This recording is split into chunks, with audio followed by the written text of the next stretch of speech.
Paano gumawa ng process? Tapos punta sa Roblox. Punta sa more. Tapos punta sa create.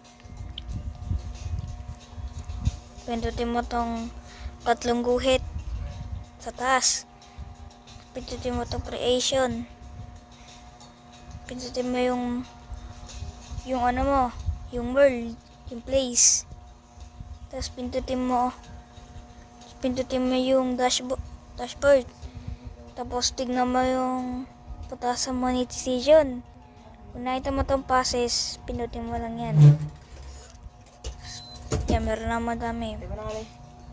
Pag nakita mo tong create pass, pindutin mo. Pili ka na dyan.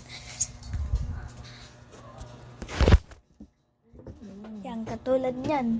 Nakaana ako.